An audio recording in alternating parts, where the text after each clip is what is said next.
It's May 2022 and it's tub time. So in this couple part series, we're going to go start to finish and I'll show you how I do my tubs.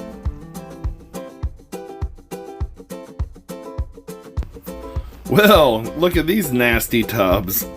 Right now I'm pulling out some water hyacinth that I picked up at a local greenhouse a couple weeks ago. When you see it, you got to pick it up because it goes fast where I'm at. Now, the first step is getting this nasty water out. And I've used pumps before to pump these tubs out. This year, I'm using the new Higer submersible pump. It's bottom fed. So I'm not sure how well it's going to work, but we're going to kind of put it to the test. And I'll drop that link if you're interested in that pump. I just hook it to a garden hose. I find it better just to buy an old garden hose, cut off the end. You know, you get 25 feet for $15. I'm sure inflation, they're a little bit higher now, but it works. So while that's sucking the water out, I just pull some floating hair algae. I can only imagine at this point how bad the bottom's going to be. There's probably so many leaves. Now, the one problem I did find with this method of just dropping a pump in is that you can't see the bottom because it's so dark. You know there's a lot of leaves. Well, the leaves like to clog up the bottom of the pump. So that's easily fixed. I just grabbed a strainer. I've had to do this years before on other pumps I've used. No big deal. And we got all the water out, and look at this. That is all nasty hair algae and dead leaves, mosquito larvae, and I don't want to touch it. So I'm just going to use this little, I don't even know what it's called. The kids use it in the gardens. This little hand rake. We'll just call it the hand rake. I'm going to hand rake all this nasty hair algae. Now luckily, since I have the coronavirus, I can't smell because I can just imagine by looking at this and when I was pulling it out, how bad it smelled. As you're probably wondering, what are those little tubes in there? Well, last year I had guppies and I had plecos in this tub. So I'm just going to go ahead and get as much of this out as I can. The whole goal is to just stir it up and get all the big solids out. I don't want to lose the sand there. I guess I could have pointed that out. I put sand in the bottom of my tubs because I like to plant plants in there.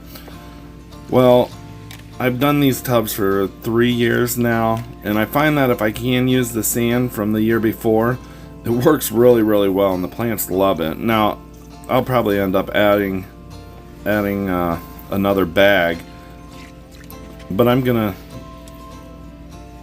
right now I'm just stirring it around. I'm going to try to leave as much as I can.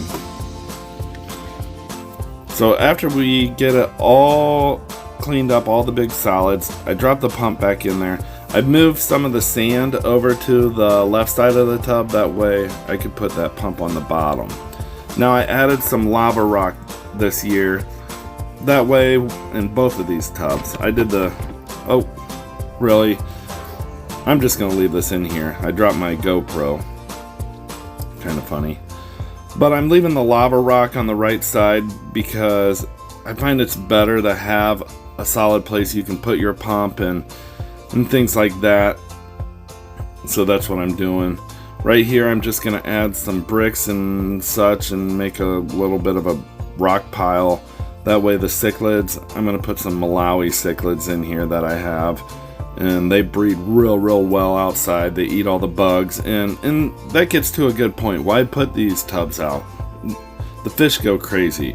So the tub on the left that I started with will be all guppies, and this one I'll put some cichlids in it, and by the end of the summer I'll have tons of fish. So after I get all that done, I take a hose and I start adding water. Well, I wash it all down first. So I'm washing all the sides and stirring it up. A lot of red dust is coming off of those lava rock, which is fine. Just stir it up real good, super spraying, and at the same time I'm sucking this out. So I'm going to do that on both of my tubs. And then it's good just to take the net and get anything that's floating out of the water, because hopefully while I was spraying real hard, any leaves that were in the substrate kind of came up. Suck the rest of the water out, and this tub is just about done. I'm going to put a little brick in there with a hole in it to put the water hose, and you can notice it's not going to stir up the substrate anymore. And we're going to go ahead and just start filling. So while I'm filling, I'm also taking a net and getting more solids out of the water. The water isn't as dusty anymore, a lot clearer. And I'll do this for the other tub too, and then I'll let these tubs set over the weekend before I even think about adding plants. I'll go ahead and empty it down. We'll do all that in the next video. This is just to get it ready. I'm just gonna let it set. And here they are. They're actually pretty clear for everything that we just did. So the next part, I'm gonna bring the water level down and add plants. And I should have that video out fairly soon. So if you haven't, subscribe to my channel. And we'll see you next time on Dreamweaver Aquatic.